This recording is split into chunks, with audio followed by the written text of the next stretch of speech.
Aquí os he puesto, ¿no? Un poquito para empezar, ¿no? Cuando hablamos de suicidio lo planteo muchas veces, ¿no? Como esta muerte, ¿no? Más invisible. Sabemos que es un fenómeno sociológico y cultural. También sabemos que la mayoría de personas con ideas suicidas pues no consideran que tengan que pedir ayuda y la mayoría de ellas no creen que tengan ningún problema de salud mental. Por lo tanto, los hace un tipo de población pues bueno, ¿no? Que no se creen susceptibles de ser ayudados. Aquí también os he puesto, no la leeré toda, pero un poquito para que veáis, ¿no? La definición que hace la OMS de lo que sería el suicidio también. También a mí hay una frase, ¿no? Que me gusta mucho, que es que el suicidio, ¿no? Suele ser una solución eterna para lo que a menudo no es más que un problema temporal. Y muchas veces, ¿no? Les preguntamos a los pacientes, ¿no? Si no estuvieras sufriendo, ¿estarías pensando en conductas suicidas? Y bueno, un poquito, ¿no? Podemos deducir cuál sería la respuesta, Aquí a nivel general, os he puesto un poquito también a nivel mundial, ¿no? Cómo están los datos en cuanto al suicidio. En España, por ejemplo, sabemos que es la primera causa de muerte no natural. Sabemos que hay más muertes a nivel mundial por suicidio que guerras y homicidios juntos. También sabemos que hay un suicidio cada 40 segundos, un intento cada 2 segundos, que 900.000 personas se suicidan al año y hay aproximadamente más de 2.000 personas al día que lo intentan. El método, en cuanto a los métodos, sabemos que uno de los principales es el ahorcamiento, el segundo las armas de fuego y el tercero la intoxicación, bien por psicofármacos o por otras sustancias tóxicas. Lo digo a nivel general, luego evidentemente ¿no? En función del país ¿no? Podemos tener un tipo de suicidio u otro también. Sabemos también que una gran parte de la población que se intenta suicidar presente algún tipo de trastorno mental, sobre todo depresión o también trastorno bipolar.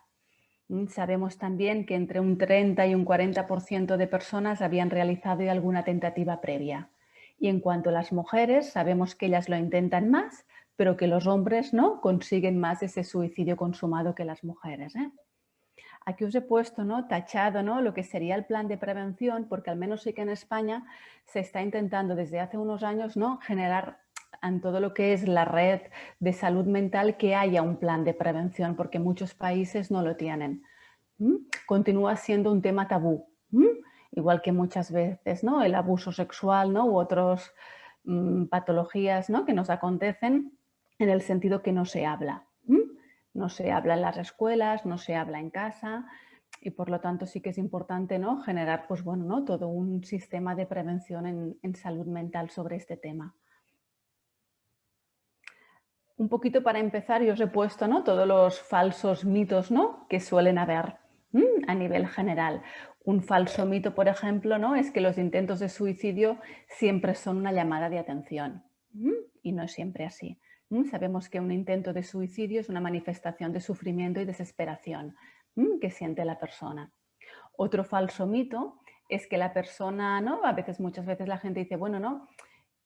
Quien realmente se quiere suicidar no avisa, ¿no? Lo hace y punto. También es un falso mito. Otro falso mito muchas veces es que las personas que se suicidan, ¿no? Hay gente que piensa que son egoístas o que son valientes. Y sabemos que la conducta suicida no va de valentía ni de cobardía, ¿no? Sino que está vinculada ¿no? a un altísimo grado de sufrimiento. Otro mito que también encontramos es decir, muchas veces se piensa que si los medios de comunicación hablan de suicidio, eso generará ¿no? más suicidios y no es así. Se sabe que sí que es muy importante ¿no? de que la población pues, bueno, esté informada de forma responsable y adecuada y esto no haría aumentar los intentos de suicidio. Y otro falso mito ¿no? es que bueno, el suicidio no se puede prevenir, ¿no? que es algo como espontáneo ¿no? y que no se puede hacer nada, que quien quiera lo hace y ya está. Y un poquito os he recogido, hay diferentes falsos mitos, pero un poco los más importantes o los más relevantes. Aquí un poquito también, para empezar, os he puesto un poco, ¿no?, lo que sería la carrera suicida, ¿no?, que llamamos, ¿no?, que iría un poquito desde esa idea de muerte, ¿no?, o de esa fantasía, ese tipo de fantasear con la muerte o el deseo de muerte, ¿no?, hasta la ideación suicida, el deseo suicida, la comunicación de que lo voy a hacer, ¿no?, el plan, el gesto, el intento y finalmente el suicidio consumado. ¿Mm?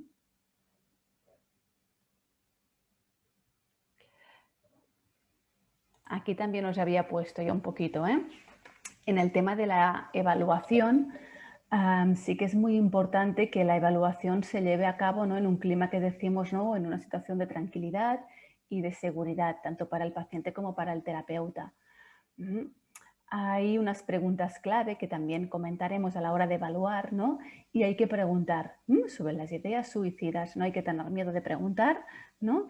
Y eso no genera malestar al paciente ni incita a ello. ¿Mm? Hay que preguntarlo muchas veces, ¿no?, cuando hacemos, independientemente de si se trata de un caso de conducta suicida, de un paciente con ideación suicida o no. Yo pienso que es un tema, ¿no?, que muchas veces cuando evaluamos hay que preguntar al paciente, sobre todo si detectamos sintomatología depresiva, ¿no? Lo que pasa que a veces al terapeuta, ¿no?, o sobre todo al principio nos puede dar cosa, ¿no?, de cómo preguntarlo, ¿no?, o de si estamos siendo demasiado directos.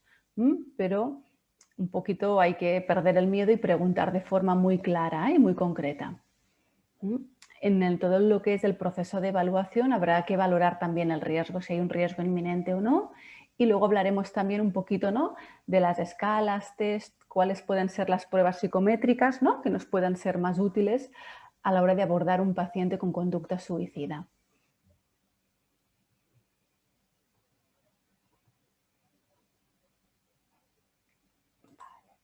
Ay, esperaros que me he saltado aquí. ¿Vale? En cuanto a la evaluación, sí que teníamos que decir, tenemos que tener un espacio tranquilo, seguro, con un clima relajado, que haya más o menos, ¿no?, un ambiente de confianza para el paciente. Tenemos que estar delante de un paciente que os he puesto con una situación clínica adecuada, en el cual pues, se pueda trabajar con él y evaluar de forma más o menos correcta. El terapeuta es importante, ¿no?, que haga una escucha activa, que nos fijemos mucho, ¿no?, tanto con la comunicación verbal como no verbal, dirigirnos sobre todo a lo emocional y no tanto a lo racional, evitar también alianzas, ¿no?, con el paciente o al revés, o ir en contra también. Si por algún motivo detectamos, ¿no?, algún tipo de contratransferencia, porque quizás a nosotros hemos vivido recientemente una situación, ¿no?, muy parecida, o vemos que por cualquier cosa nos genera, ¿no?, malestar, sí que es importante derivar el caso, si vemos que no lo podemos, ¿no?, asumir en aquel momento. Evitar también, ¿no?, banalizar o exagerar la situación o la información, evitar también juzgar, recriminar, ¿no?, coaccionar, amenazar. Si sospechamos intencionalidad, es importante no fiarnos, ¿no?, y estar siempre alerta en este sentido. Y siempre muy importante tener en cuenta a los familiares y a los acompañantes, los cuales tendrán que participar también de todo el proceso evaluativo y sobre todo tanto al principio de la terapia, ¿no?, como durante todo el tratamiento. Sí que es importante, ¿no?, muchas veces hablar con ellos para que nos expliquen, para contrastar información y para informarles. Y también toda la parte más psicoeducativa. Aquí os he puesto, a modo de, ¿no?, a nivel general un poquito, cuáles serían los aspectos a recoger en la evaluación de un paciente con ideación o con conducta suicida. Yo después os paso el PowerPoint, por mi parte no hay problema y lo podéis, o lo paso y lo podéis compartir y así también no hace falta que estéis ahora copiando y todo. Es a nivel Muchísimas general. gracias. Sí, a vosotros, José.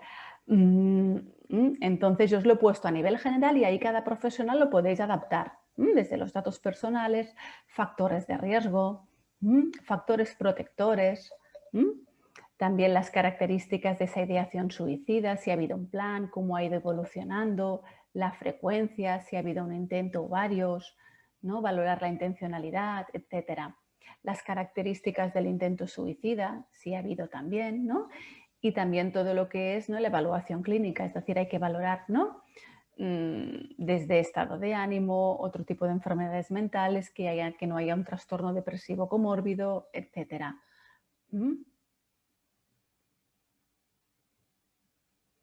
Aspectos importantes, ¿no? En cuanto a la evaluación, sí que hay que evaluar sobre todo el estado clínico y sobre todo los factores de riesgo. Aparte de hacer nuestra exploración clínica habitual, que es lo que le preguntaríamos a cualquier otro paciente cuando nos viene la primera visita, sí que aquí habrá que valorar cuáles son los factores de riesgo, tanto situacionales, precipitantes, las señales de alerta y si ha habido conducta suicida, ¿no? O ideación, intentar también evaluarla, tanto la ideación, la planificación, los intentos o los actos, etc. Lo que decíamos también, hay que contar siempre con el soporte de la familia. En este caso no la podemos obviar y hay que citarla para que venga, ¿no? Nos explique y nosotras podamos, ¿no? Contrastar toda la información. Hay que valorar el riesgo también. Luego también os explicaré un poquito los tipos de riesgos que hay y cómo valorarlo, y valorar también lo que decíamos, ¿no? Si hay patología comórbida, como puede ser un trastorno depresivo o un trastorno bipolar, que son los dos trastornos mentales, ¿no? Que cursan con más ideación e intentos de suicidio muchas veces. Aquí os he puesto, ¿no? Preguntas clave, ¿no? Que yo pienso, he intentado hacer el taller práctico, un poquito, no con un caso, ¿no? Explícito, sino un poco qué podemos hacer cuando nos venga un caso, con ideación o conducta suicida, ¿no? Un poquito desde el proceso, ¿no? Evaluativo hasta las técnicas, ¿no? Que podemos utilizar. Porque pienso que muchas veces, ¿no? Lo que esperamos es que nos den, ¿no? Técnicas, ¿no? O cosas que nosotros del día a día podamos implementar, ¿no? Con un paciente así. ¿Vale? En cuanto a preguntas clave, aquí os he puesto algún tipo, ¿no? de ejemplos. Por ejemplo, ¿alguna vez has pensado en quitarte la vida? ¿Para qué y por qué has pensado en suicidarte? ¿No? ¿Qué esperas conseguir? ¿Cuándo has pensado en suicidarte? ¿Dónde has pensado hacerlo? Veis que son preguntas muy focalizadas y muy concretas. ¿Piensas todos los días en quitarte de en medio? En una escala del 0 al 10 de intensidad, ¿dónde te situarías?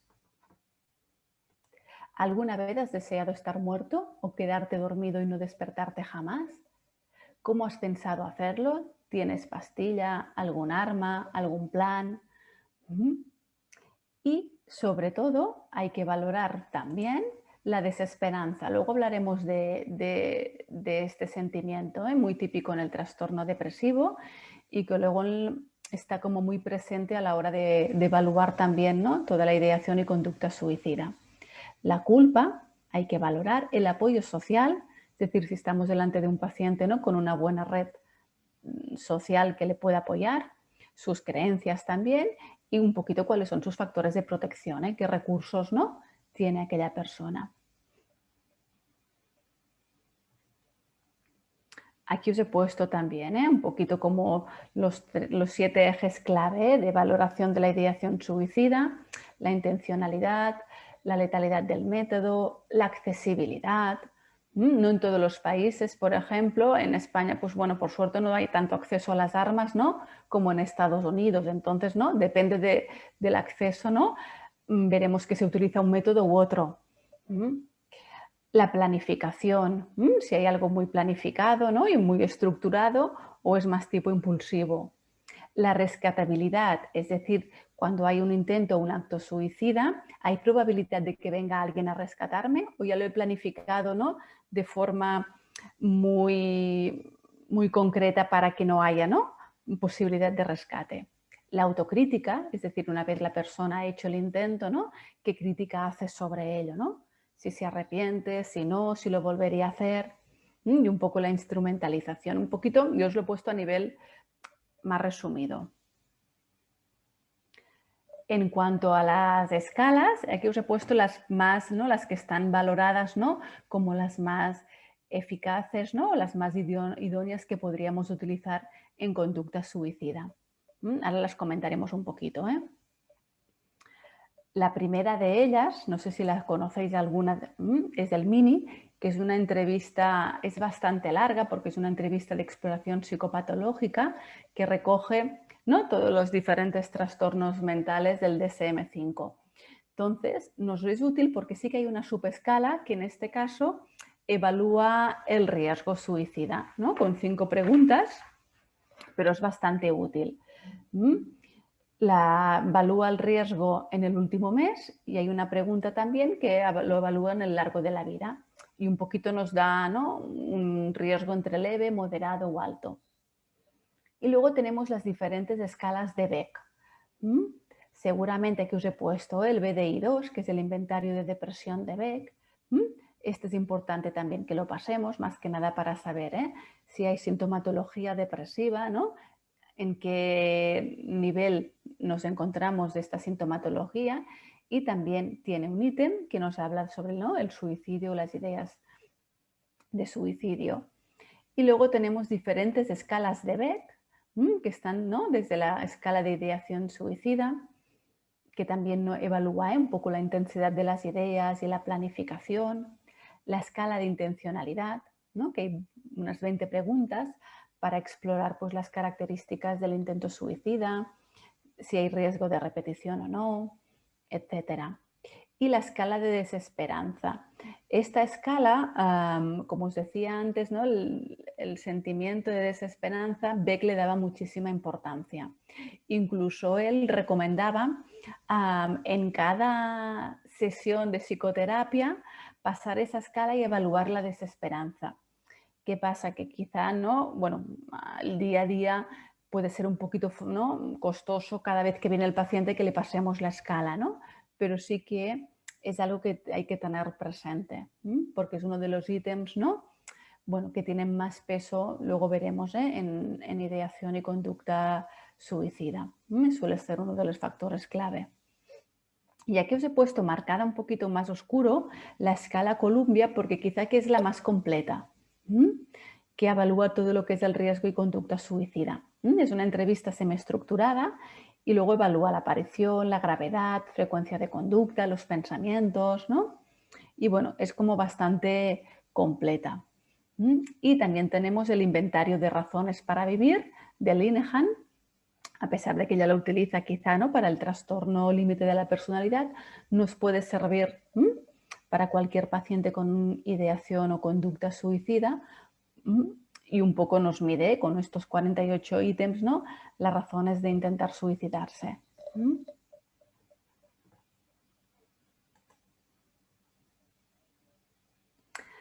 Y aquí os he puesto un poquito, ¿no?, el tema de la desesperanza, porque sí que se ha visto, ¿no?, que es el factor de riesgo más asociado a la conducta suicida.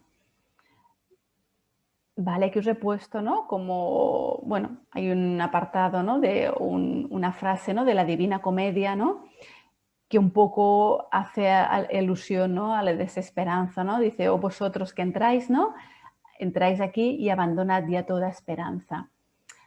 ¿Cómo vemos la desesperanza en pacientes con ideación o conducta suicida? Pues cuando nos verbalizan, por ejemplo, ¿no?, que la vida ya no tiene sentido, que no espero nada del futuro, que no puedo soportar ya esta vida, que nunca seré feliz, que soy una carga para mi familia, que estarían mejor sin mí, que soy tan desgraciado o desgraciada, ¿no?, que esta es la única forma de escapar. ¿Vale? Es un sistema, ¿no?, como de esquemas cognitivos que tienen en común, pues bueno, un sistema de expectativas, ¿no?, muy negativas, ¿no?, hacia el futuro. Sabemos que todo lo que nos espera es negativo. Un poquito sería, ¿no?, la idea, ¿no?, o la explicación de la desesperanza. Aquí os había puesto, ¿no?, que desesperanza más fármacos antidepresivos, ¿no?, riesgo consumado. Hoy en día esto ha mejorado, pero sí que es cierto que hace años, cuando nos llegaba un paciente, ¿no?, con sintomatología muy depresiva o con ideación suicida, ¿qué pasa? Al darle los psicofármacos, el paciente se activaba, ¿no? ¿Qué pasa? Si se activaba más, normalmente cuadraba con más riesgo en conducta suicida. Los psicofármacos sí que han trabajado, ¿no?, ese componente de alguna forma, pero antes sí que sabíamos, ¿no?, pues que si el paciente estaba más deprimido y lo tenemos como más aletargado, de alguna forma hay menos ganas, ¿no?, o menos impulsividad, en el sentido que al darle antes el psicofármaco de alguna forma lo activaba. Todo esto se ha trabajado y hoy en día no hay ese riesgo, ¿eh? Aquí os he puesto, con la escala de Pearsons, ¿no? Un poquito lo que nos podemos encontrar, ¿no? O que nos puede servir a la hora de evaluar, ¿no? El riesgo desde leve, ¿no? Hasta moderado, grave y extremo. Un poquito, no lo leo todo porque prefiero centrarme en las técnicas y explicarlas un poquitín mejor, ¿vale? Pero aquí podéis ver, cuando estamos, por ejemplo, en un grado de riesgo leve, pues bueno, la ideación, por ejemplo, es infrecuente, no hay planificación ni intención, la desesperanza suele ser más leve, rectifica su conducta, se puede trabajar mejor en terapia, ¿no? Hay mejor autocontrol, baja ansiedad y hay un contexto, ¿no? que le engloba más protector. A medida que vamos aumentando el riesgo, esas variables van cambiando.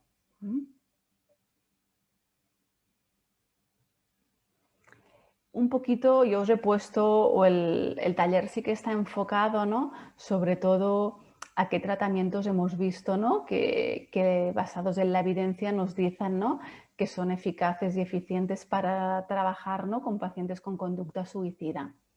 Como terapias, tenemos la terapia cognitivo-conductual, la terapia dialéctica conductual, de Linehan, ¿no? Y muy enfocada al trastorno límite de la personalidad, y la técnica de solución de problemas. Yo os he puesto las dos con las cuales, ¿no? Aquí o en España trabajamos más, que sobre todo la terapia cognitivo-conductual y la técnica de solución de problemas. Sí que la terapia cognitivo-conductual es importante, en primer lugar, ¿no? Hacer toda una psicoeducación del modelo cognitivo al paciente y a la familia, explicarle en qué consiste, ¿no? Un poco cuál va a ser nuestra orientación. Trabajaremos técnicas y habilidades de afrontamiento, trabajaremos también entrenamiento en detección de señales de alarma y factores ambientales. Y aquí os he puesto con el trabajo con autorregistros, ¿no? Y entre paréntesis os había puesto cuidado, ¿no? Porque hay que vigilar un poquito en qué momento, ¿no? Los usamos. Sí que, ¿no?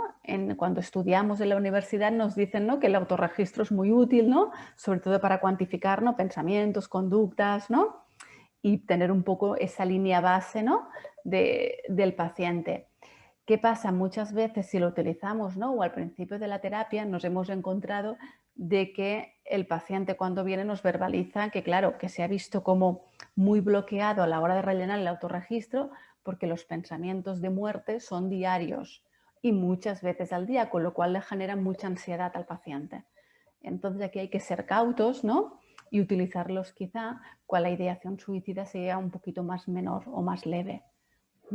Porque si no es algo como muy abrumador y aún les hace estar peor. Por eso os había puesto aquí, ¿no? Entre paréntesis, ¿no? Ir con cuidado con el uso de los autorregistros. En cuanto a la técnica de solución de problemas, sí que hemos visto, ¿no? Que los pacientes con conducta suicida, bueno, hay una tendencia, ¿no? A sobreestimar la magnitud y el carácter, ¿no? Irresolutible, ¿no? O irresoluble de los problemas. Es decir, lo sobreestiman, ¿no? Y también ven que no tienen solución. Hay una tendencia a ver como grandes los problemas pequeños y a ver como muy abrumadores los problemas de cierta magnitud. Esto está muy relacionado también, ¿no? Con la tríada cognitiva de Beck, ¿no? La cual nos habla, ¿no? Que el paciente con bajo estado de ánimo, ¿no? Y con depresión hay una tendencia, ¿no? A interpretar de forma muy negativa el mundo, a sí mismo y también el futuro. ¿Vale? Luego hablaremos también de la técnica de inoculación al estrés, que también se suele utilizar, muchas veces para trabajar con conducta suicida.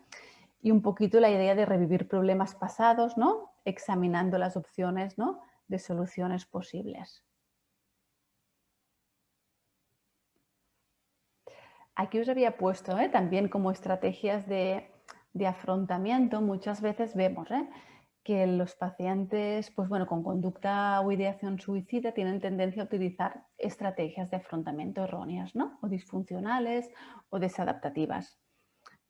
Normalmente más relacionadas con la emoción que con el problema en sí. ¿Vale? De tal forma que en lugar de articular los medios, ¿no?, para afrontar el problema, normalmente esperan que este se solucione solo o tratan de olvidarlo. ¿Vale? Hay dos factores como muy típicos que, ¿no?, o que se dan en conducta o ideación suicida, que es la evitación cognitiva y la descarga emocional. La evitación cognitiva en el sentido, ¿no?, que evitan pensar en el problema de forma realista.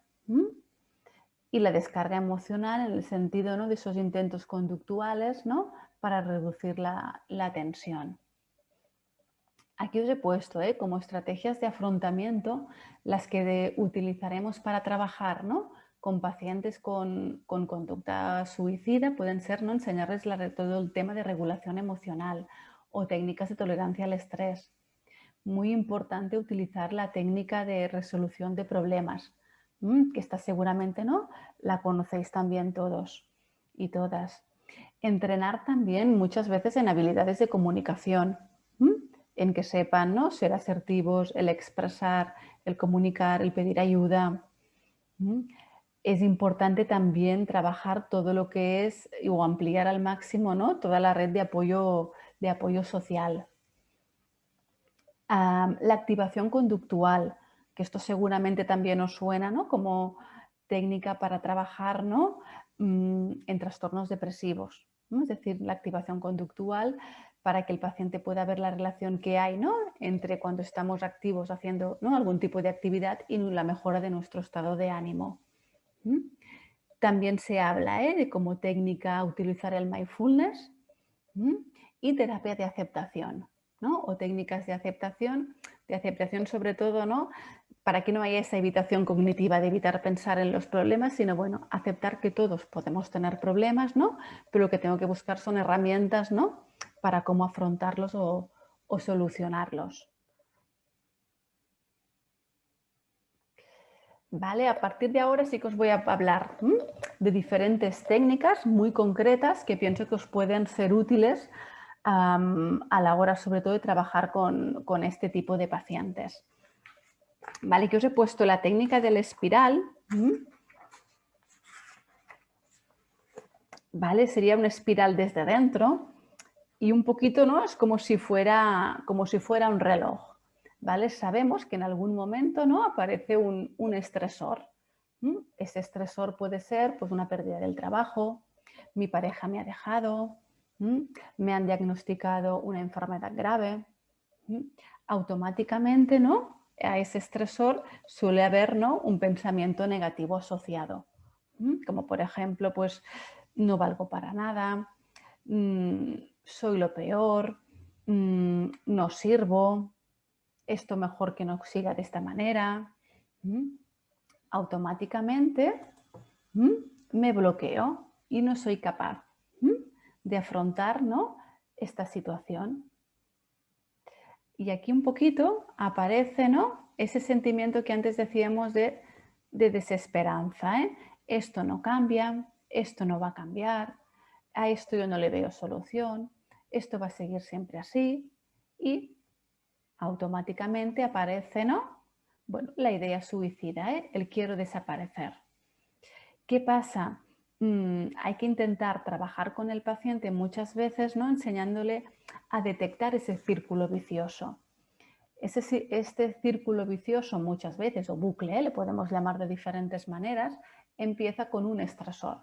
¿Qué pasa? Que cuando me aparezca cualquier otro estresor en mi vida, voy a utilizar voy a entrar en el mismo bucle, en el mismo círculo vicioso y haré exactamente la misma interpretación. Entonces, un poquito es hacerle, ¿no?, trabajar con diferentes ejemplos, ¿no?, que el paciente haya tenido, ¿no?, y explicarle para que tome conciencia un poco, ¿no?, de ese bucle, en el cual muchas veces, ¿no?, pues bueno, está metido y no sabe cómo romperlo, de alguna manera.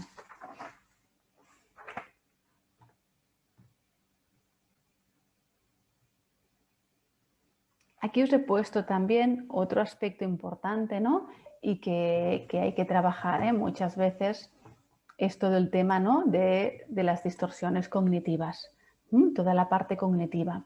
Aquí os he puesto, ¿no?, por ejemplo, ¿Cuáles serían, no? Diferentes ejemplos, ¿no?, de pensamientos basales, pensamientos distorsionados, los típicos. Uno de ellos es: esto es insoportable, mi familia estaría mejor sin mí, esto siempre va a ser así y cuando muera descansaré. La idea un poco es que de cada uno de estos pensamientos le ayudemos, ¿no?, a reestructurarlo. Yo aquí os he puesto, RC1 sería un poquito, de forma muy resumida, la reestructuración cognitiva que haríamos del pensamiento basal 1. RC2, la reestructuración cognitiva del pensamiento basal 2. ¿Vale? Por ejemplo, ante el pensamiento distorsionado, esto es insoportable, decir, bueno, tenemos pruebas de que es difícil, pero no de que lo que te pasa no lo puedas soportar. De que mi familia estaría mejor sin mí, bueno, no podemos demostrar que estaría mejor si yo me muriese, seguramente todo lo contrario, ¿no? Sufrirían, me echarían de menos, etc. Del pensamiento basal, esto siempre va a ser así, muchas veces, luego hablaremos de la visión, ahora os explicaré lo de la visión del túnel también, pero que un poquito que vea que existen numerosas salidas aparte del suicidio. Siempre aceptamos, o en terapia, de que, bueno, una opción puede ser el suicidio, no la negamos, pero un poquito, ¿no?, o nuestra labor va a ser, ¿no?, que tenga el abanico más amplio, y que vea que hay muchas más opciones, que las enumeremos y las podemos valorar. Y delante el pensamiento distorsionado, cuando muera descansaré, decir, bueno, descansar no es morir. Para poder descansar, por ejemplo, tengo que estar vivo, si no, no descanso, ¿no? Un poquito es ayudar al paciente, ¿no?, a hacer toda esa reestructuración más de tipo cognitivo. Aquí también os he puesto, yo sí que normalmente utilizo un listado, ¿no?, de los pensamientos distorsionados más típicos, ¿no? Pensamiento dicotómico, de todo o nada, la sobregeneralización, filtro mental, etcétera, etcétera. En amarillo os he señalado un poquito los más típicos en conducta o en ideación suicida, ¿no?, como es el pensamiento, ¿no?, dicotómico de blanco o negro, el magnificar o el minimizar, sobre todo magnificar, ¿no?, lo negativo y minimizan, ¿no?, lo positivo, y ese pensamiento, ¿no?, de catastrofización también muy típico. Yo normalmente a veces lo que les doy es una pequeña hoja, os lo puedo mandar, también si queréis, os interesa material, me pedís y yo os envío, donde están este listado de pensamientos distorsionados con diferentes ejemplos.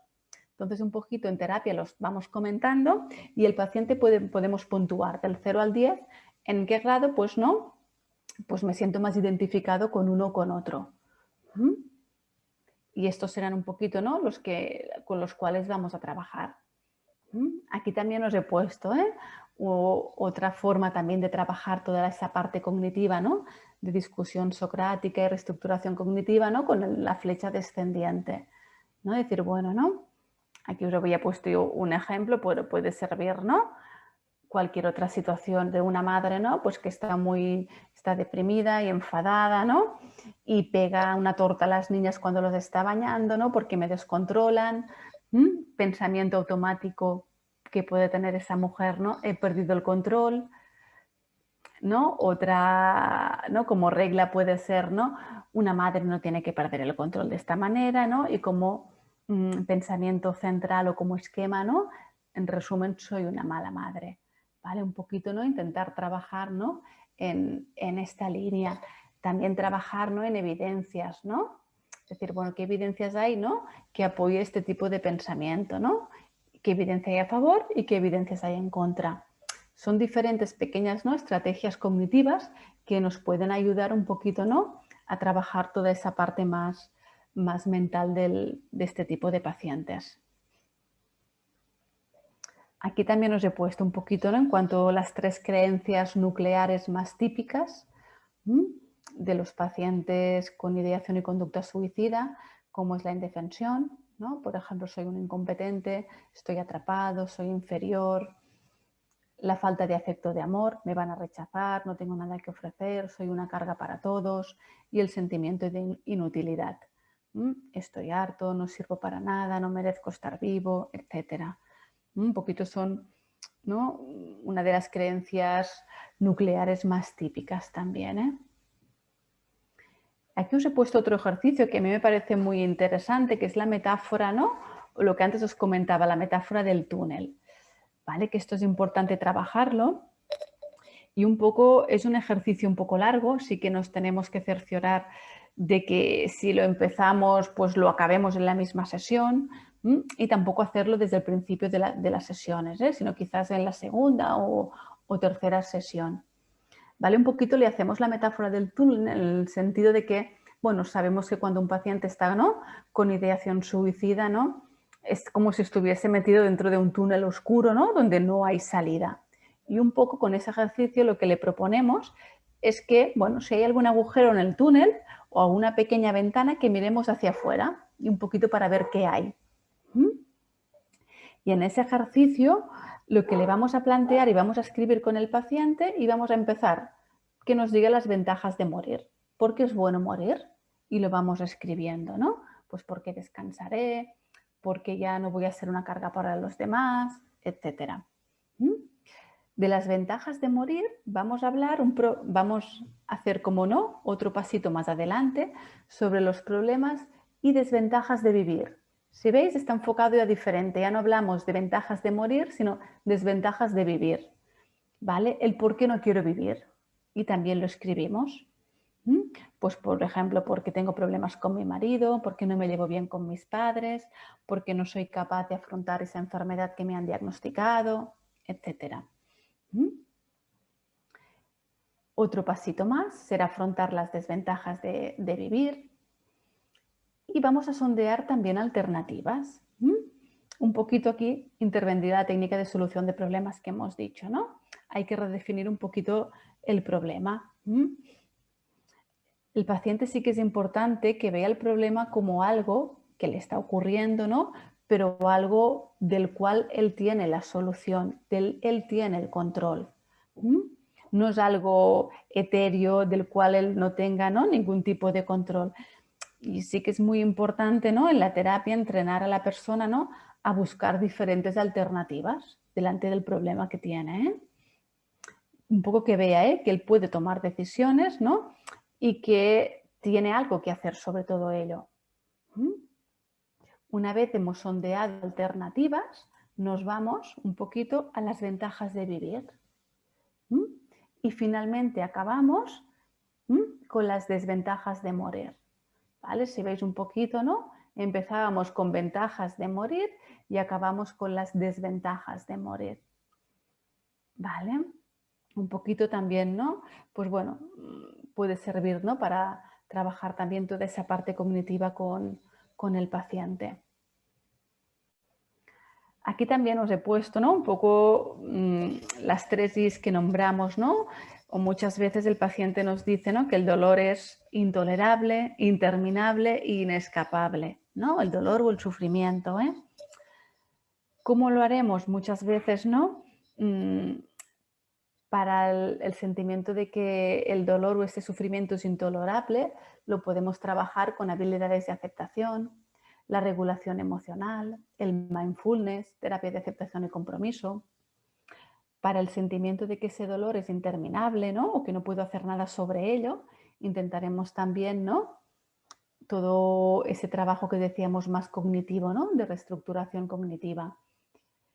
Y para trabajar el tema, ¿no?, de eso es inescapable, ¿no?, o no me puedo escapar de ello, las habilidades de afrontamiento, solución de problemas, habilidades sociales, ¿no?, o técnicas de comunicación.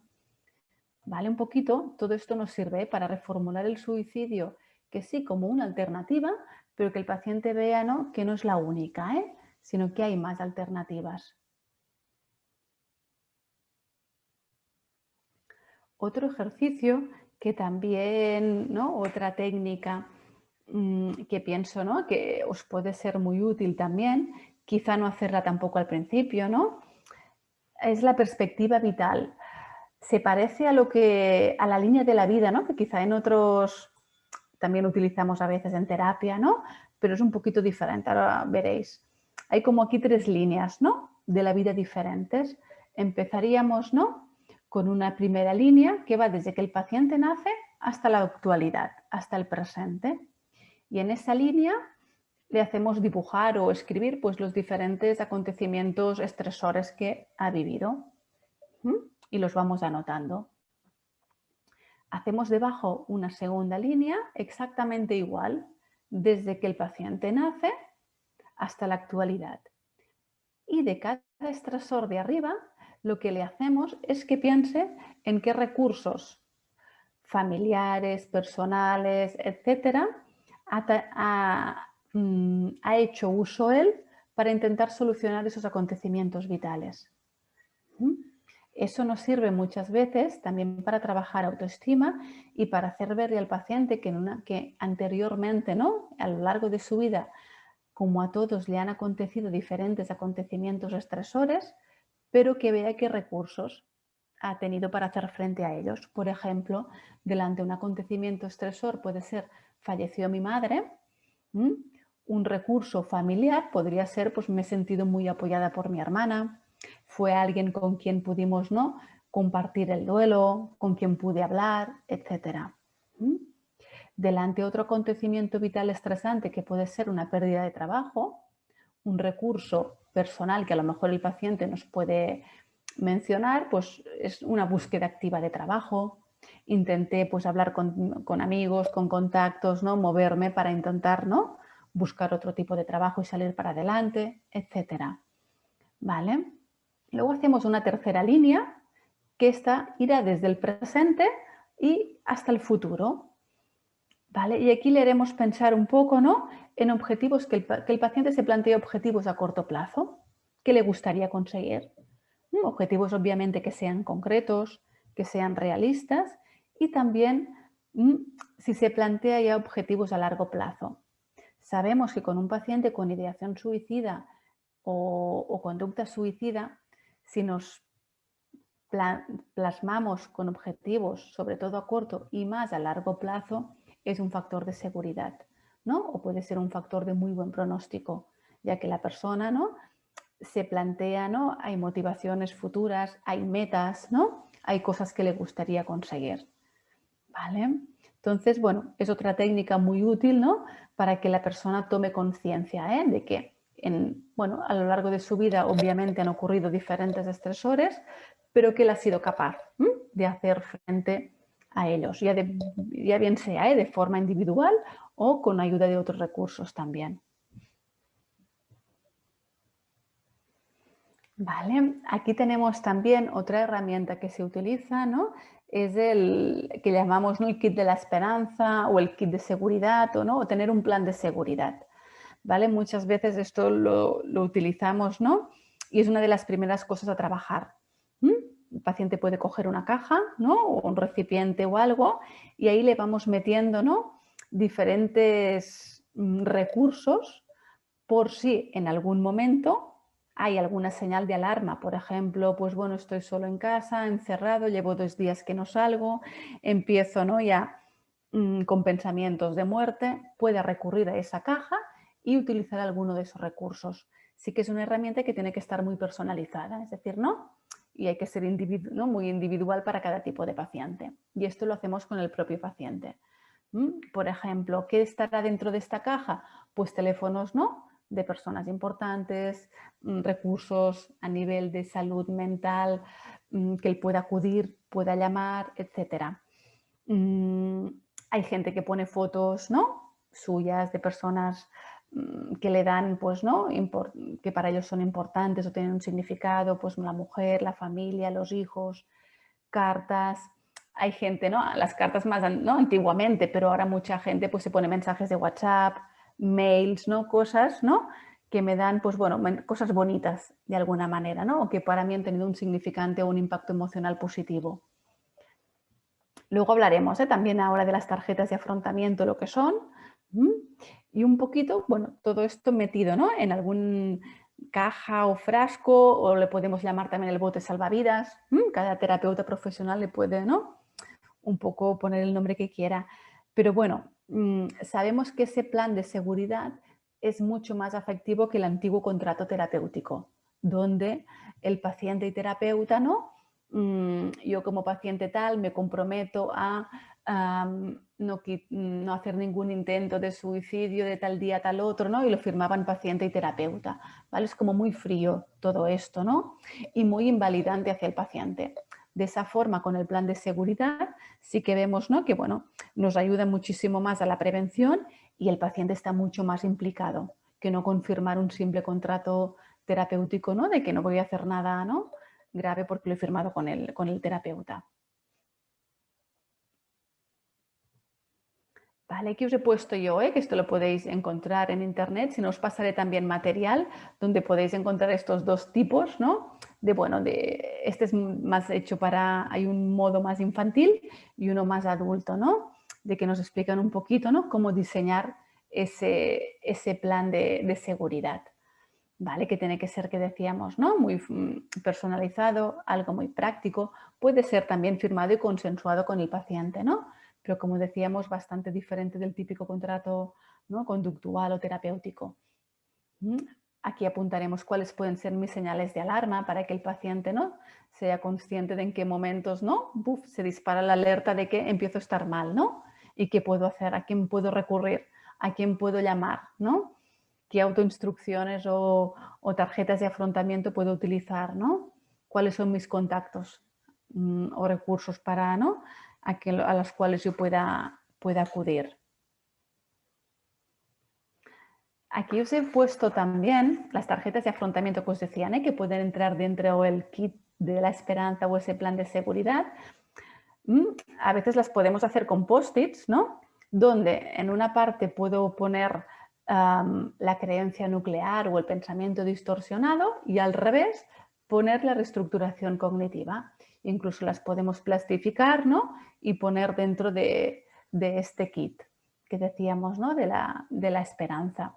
Os he marcado este libro de Mark Beyebach, seguro que lo conocéis, ¿no? Es de terapia breve, pero es un libro muy práctico donde hay 200 tareas tal cual de ejercicios muy prácticos pues sobre la autoestima, sobre conducta suicida, etcétera, ¿no? Y que podemos utilizar muchas veces. Uno de ellos es el bote medicinal, ¿vale? Que esto también es una técnica que podéis utilizar, ¿no? Donde se le explica un poquito al paciente con baja autoestima normalmente, ¿no? De que elabore un medicamento como un psicofármaco. Pero en vez de pastillas, ¿no? Lo que vamos a guardar pues son, pues bueno, pequeñas tarjetas, ¿no? Con diferentes colores y que cada uno sea un recurso, que el paciente pueda escribir el para qué sirve, ¿no? Y en qué momentos lo puede utilizar. Ese recurso puede ser, ¿no? Un recurso emocional, un recurso cognitivo, algún tipo de pensamiento. La idea es que lo escriba en el papel y lo meta dentro del bote y lo pueda guardar y utilizar en el momento que lo necesite. Incluso, pues bueno, ¿no? Le puede poner un prospecto, en qué momentos lo voy a utilizar, para qué sirve, etcétera. Pienso que, bueno, a veces no, hay que buscar herramientas, ¿no? Que también no sean útiles. El libro yo lo tengo en PDF. Si queréis también, si no recuerdo mal, creo que lo tengo, os lo puedo mandar también y así podéis sacar ejercicios. Un poquito, ¿no? Ya para ir acabando, teníamos también, ¿no? Hay una parte que hay que trabajar y que no hay que obviar, que es la prevención de recaídas. Muchas veces un poquito hay que preparar al paciente para futura recaída, entendiendo la recaída que no es como estar al principio, ¿no? Volver a los inicios, sino que, bueno, son como pequeños contratiempos. Entonces hay que prepararle, ¿no? Para futuras crisis, adversidades, fluctuaciones del estado de ánimo y sí que hacemos un listado, ¿no? De en qué situaciones futuras, ¿no? Pueden ser proclives a una posible recaída, ¿no? Perder el trabajo, quedarme sin mi pareja, que fallezca un familiar, etc. La idea es que a través muchas veces, ¿no? De técnicas de imagen visual, ¿no? Él puede intentar ver, ¿no? Pues bueno, qué habilidades de afrontamiento, ¿no? Se han trabajado y buscar sobre todo más alternativas para las cuales, pues bueno, ¿no? Poder tener yo a mi abasto en los momentos que las necesite, ¿vale? Pero sí que hay que prepararlo, ¿no? Para futuros eventos a veces, ¿no? Pues bueno, más adversos y que pueden desencadenar otra vez, ¿no? Con bajo estado anímico o ideación suicida. Vale, aquí os he puesto un poquito a modo de resumen lo que tendría que ser un proceso, ¿no? De intervención correcto. Miraremos lo que hay el correcto y luego os pasaré, ¿no? Lo que hay que intentar evitar hacer, ¿no? Hay que realizar un buen análisis funcional de las crisis suicidas, mostrar interés por el paciente, por las razones para las cuales quiere morir, legitimar sus emociones, sus pensamientos, buscar también posibles razones para vivir y centrarse en ellas, tener en cuenta si las hay, y eso es importante, y no banalizar o minimizar pues, el uso de creencias religiosas o espirituales, intentar marcar objetivos a corto, medio y largo plazo, que haya una participación activa, el conocer factores de riesgo y el tipo de población y tener una visión global y personal, ¿no?